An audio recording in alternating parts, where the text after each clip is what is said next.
Hey, what's going on, guys? Lurkin here from Mobalytics, and today I'm coming at you with an Ice Shard build guide. I know some of you have been waiting anxiously for this. I got it to a place that I really like how it feels. Ale of Verglis was just recently buffed from 75% to 100%, pretty sizable buff for it. This is mainly an Azurewrath build. I know, I tried to make pure Ice Shards work, and Azurewrath was just so much better. This lucky hit, 40% chance to deal X cold damage. You can get upwards of 18,200, something like that. It's very strong. And then when you combine that with Fists of Fate, it's it's pretty amazing how much lucky hit chance you can get.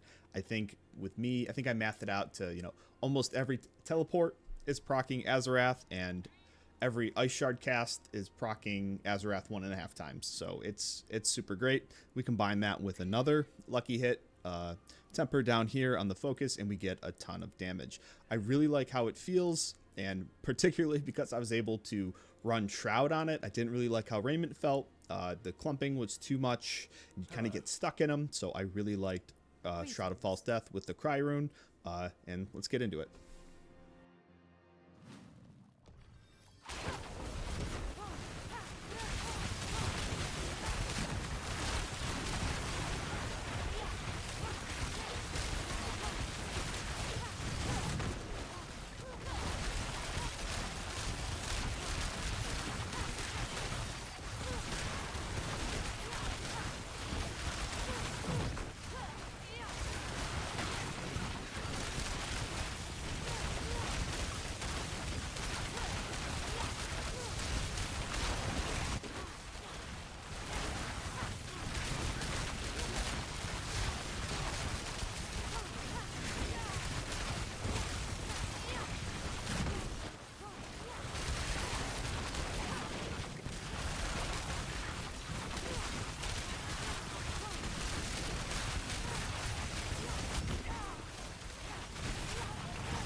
Alright, so let's go over our gear and our stats. So I'm sitting very pretty with a ton of max life, really love it. I have a massive amount of intelligence thanks to Ale of Verglis, and my attack speed and my crit chance are sitting very pretty at 100%. And even if you lose some of these GAs, it's not going to affect you at all. I am way overcapped, and that's just how the build is. My cooldown reduction sitting at 61.5. Alright, so let's talk about the gear. The first thing is Ale of Verglis. If you aim far away, your ice shards will fire a very tight spread, and if you aim close, it'll be a wider spread. So that's sort of how you can control it. The most important thing on here is the intelligence. That's how we get this fat 3500 value. The next most important thing is cooldown reduction. We don't care about ranks to ice shards. As you hit enemies with your ice shards, you will get a self buff up to 100% damage that affects all your damage. Next is Shroud of False Death. I love this chest over Raiment. Didn't like the Raiment clumping, as I've mentioned. I love the all stats and the max life and the +1 to all passives. Just best in slot, super amazing. Fists of Fate, so Fists of Fate is what you want. You want GA lucky hit chance, you want to double or triple crit that, and then you want as high of an aspect roll as you can get, like I'd say 270 plus. This 300%, that will equate to a 50% buff on average all the time. This is really important for proccing this, but if you don't have good, like if you have a crappy pair of Fists of Fate, you can just use a pair of Frostburns. It's got attack speed, it's got fire and cold damage, it's got these lucky hit chance to deal whatever fire and cold, and then also you deal more cold damage to burning enemies, so you can hit an enemy with a fireball, they're burning, and you get 35% more cold damage. So that's super awesome. Just something to think about. Next is Snow-Veiled Pants. That way when we pop ice armor, we go unstoppable. Int, max life armor. Total armor, lucky hit chance. Super great stuff. Next is our boots. These are pretty standard. Int, max life mana per second. If you're struggling with resist early, you could drop max life for all resist, something like that. But once you get your Paragon sorted out, you should be fine. Evade CDR, and a sneaky one in here. We snuck it in. Was this little utility, the Teleport Nova Size. I know you never normally see that, but because almost every teleport is proccing Azurewrath, you see how big this Nova is? All of this Nova is going to hit enemies. So when you have your Cry Rune, you'll suck enemies in about that size, and they'll all be around you. And then your Teleport Nova will go off, and you'll proc lucky hits on them. Pretty sneaky. Then we have Orange Herald here to reset our unstable currents. Very important that we have a ton of attack speed because our Azurewrath Sword, this lucky hit, 40% chance to deal cold damage. This scales with attack speed. It's not shown anywhere. It's just something we figured out last season, that all these damage affixes, not like they scale with attack speed, but something like Axial Conduit, where it's a unique aspect proc, that doesn't scale with attack speed. That scales with skill ranks. The only thing you care about here is the lucky hit cold damage affix. You need that to be GA, and then none of the rest of the sword matters. On your focus, int, cooldown, lucky hit chance to restore. The restore is really nice, especially when you're running the Quacks rune. If you're having mana problems, you're just gonna have to take off the Quacks rune. This lucky hit chance to deal lightning damage. Basically, I think cold would probably be preferred in this setup, but there's two tempers. There's night and there's day. Day has lightning and fire, both of which we can use. Night only has cold. It's got cold, poison, and shadow. So I go for either lightning or fire. Take the highest value, aim for a max value. Just see what you can get. Like settle for something in the 80th percentile and upwards of either fire or lightning, and you're done. Next is Starless Skies. Attack speed, crit chance, and then if you get a GA lucky hit chance one, even better. But, the attack speed, the mana cost reduction just really makes everything great. Tal Rasha here, GA cooldown, and then 25% aspect, and then non-fizz is always a little bonus for your amulet. Ideally, you're going to want intelligence, and then pick two of Glass Cannon, Permafrost, or Inner Flames. It doesn't really make too big of a difference. As you can see, my amulet isn't that good. Like, I'm missing 20, 30, I'm missing 20 or 30% damage from not having another passive on here, maybe 20%. And then, I'm missing another 10, 20% from not having a triple crit on here. So I'm missing a ton of damage in this build, and it's still performing pretty well. We run Aspect of Elements on here. I believe you want Enlightenment to active when it's lightning and fire, but it's really not the biggest deal. Let's look. The reason we run Aspect of Elements, let's look at what happens when we do all our stuff. Okay, so you can see damage with fire and lightning, 56,000. Damage with cold, 24. So we have a big value there. And then we go to 41,000 when it swaps. So 54 with lightning and fire, 42 with cold. So it is actually ideal that we have the lightning or fire damage here. So that's pretty neat. And that brings us to our next aspect. Ice Shards pierce 5 times, deal more damage. We don't really care about the damage. I mean, it's kind of nice, whatever. But the big thing here is you need the pierce. Without it, you cannot. This build cannot mob. If you're bossing, you could consider taking this off and putting something on, like Shredding Blades, or Storm Swell, or Intercom, anything with generic damage. That would be great. But for all intents and purposes, you need this aspect, because without it, you need the pierces, more lucky hits, everything dies. It's just impossible to play without it. So let's go over enchantments. This is an Enlightenment build, and as such, this season, which they're all using Teleport Enchantment and Familiar Enchantment. Teleport Enchantment's just amazing for movement. You want to get this down to about a 1.8, 1.9 second cooldown, so that you can have a 1-attack teleport evade, and 6 of these combos is going to stack up your Enlightenment. So 1, 2, 3, 4, 5, 6, 7. And we have Enlightenment back up. And we also spawn these mobs. So, very fast to get it back. And during unstable currents, you're going to be making shock skills, a lot of conjurations, familiars, charge bolts. Shock skills have some pretty decent lucky hit chance, so that's also more lucky hits for Azurewrath. Very good stuff. And then familiar enchantment is amazing because it's granting so much damage with Enlightenment due to its interaction with these guys won't stop spawning. Due to his interaction with the Enchantment Master legendary node.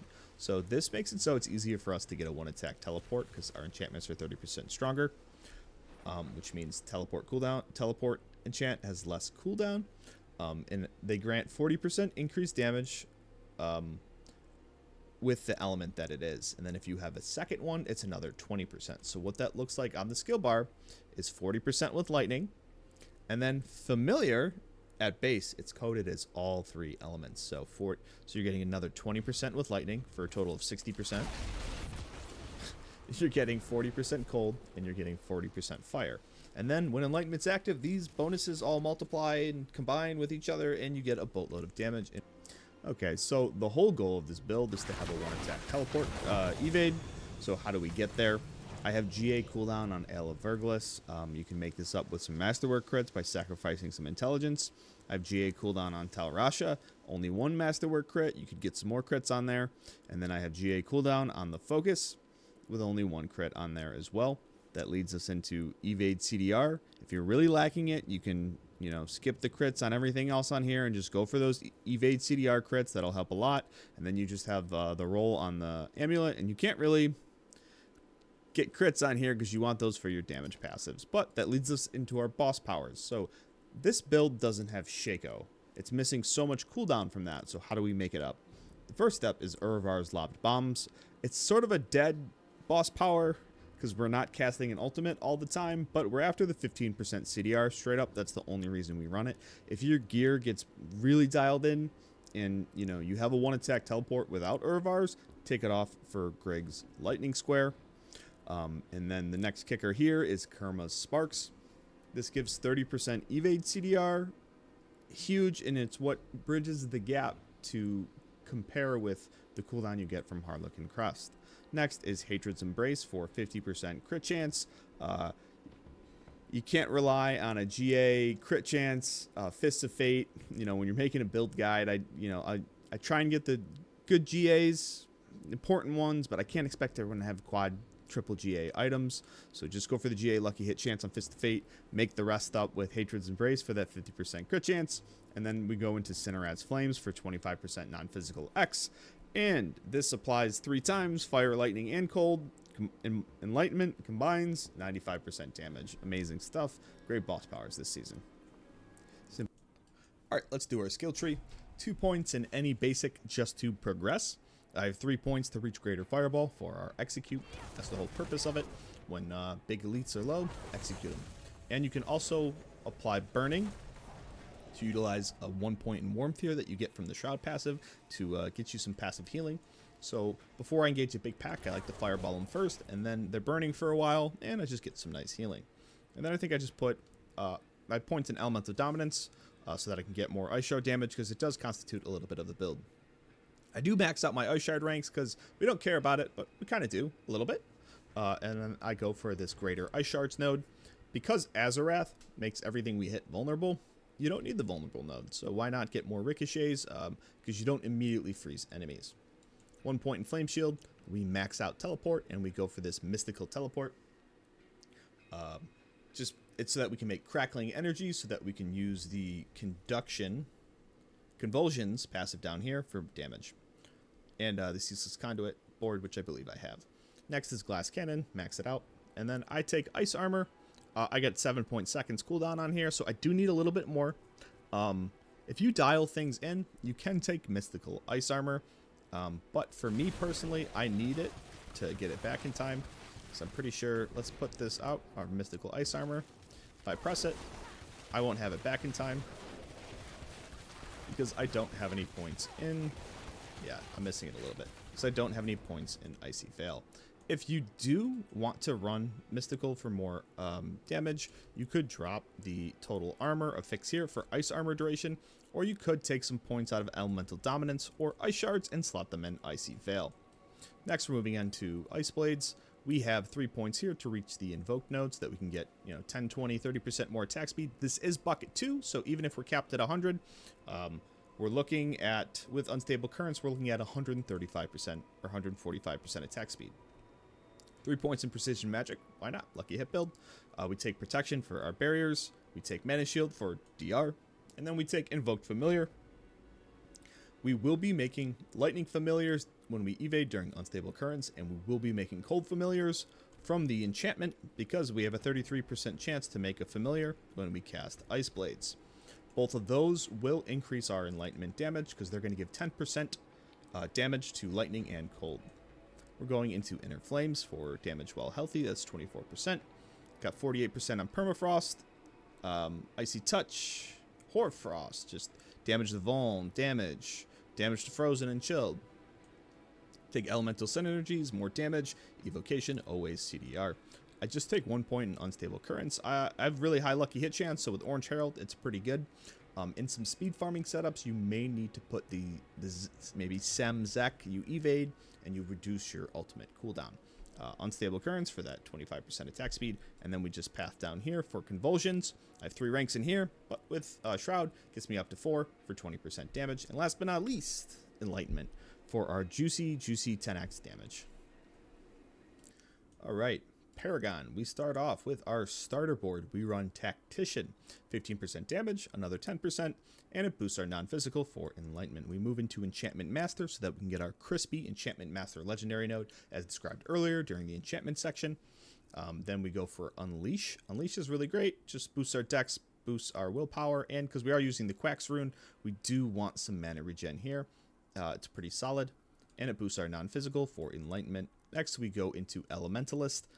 15% damage, and then this one's special because it increases our non-fizz by X, a multiplicative amount, which really boosts our Enlightenment, and it's giving us more non-fizz here as well with a rare node booster. We get 60% damage to vulnerable, super great, and there's some nice little lucky hit chance nodes down here. Next, I move into Fundamental Release. I know it's only a 50% board, but the board's so great, I just really like it. It's got DR, life, DR, crit, burn, whatever. It's a great board. I slot Flame Feeder here. I just take the bare minimum. So I don't really care about the damage to burning. The additive isn't that important to me. But you are burning enemies with Fireball, so it's fine. But you're after this 10% damage, and then another 10% to non-fizz, which has an X on it. Big stonks for Enlightenment. Last but not least, I go into what should be... Oh, I haven't had a glyph. Interesting. I wonder how long that's been off. I go into Destruction for 14% crit strike X damage, and then another 12% as we crit enemies. And for this actual fat amount, 500% crit strike damage, I pat down here. This board's pretty nice. It's got some crit chance nodes if you need a little bit of extra, but Ceaseless Conduit. We always have Crackling Energy on us because we're teleport evading so much, making 3 every time. So for 60% damage. Good stuff.